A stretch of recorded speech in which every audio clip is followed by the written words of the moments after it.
ሰላም እንደምን ቆያችሁ መታመሜን ሰምታችሁ በጣም ብዙ ሰዎች እየተጨነቃችሁ ነው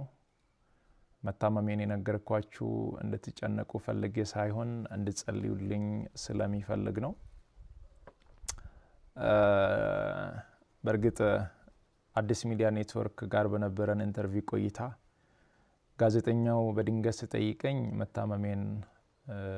ነገራችኋለሁ አሁንም ቢሆን ሁላችሁም በየእምነታችሁ እንድትጸልዩልኝ እፈልጋለሁ ህመሙ የጀመረው አሁን አይደለም ተላምደናል ዛሬ አንድ አመት ከ5 ወር አካባቢ የሚሆን ይመስለኛል ያኔ ጎፋ በመሬት ናዳ ምክንያት ወገኖቻችን በሞቱ ጊዜ ለማገዝ እዛ ነበርኩኝ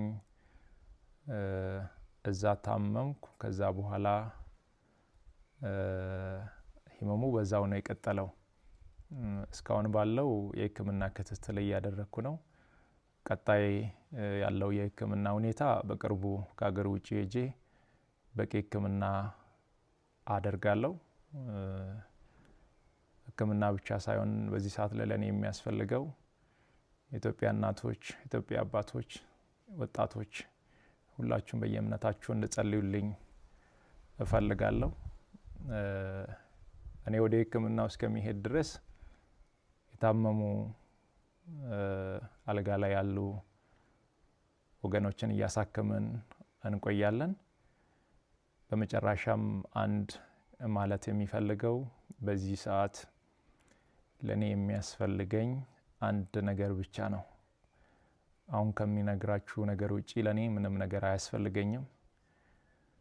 ሁላችሁም በየእምነታችሁ ጸልዩልኝ ጸሎትና ጸሎት ብቻ ነው የሚያስፈልገኝ ከዛ ተረፈው እግዚአብሔር ሁሉን ይችላል አመሰግናለሁ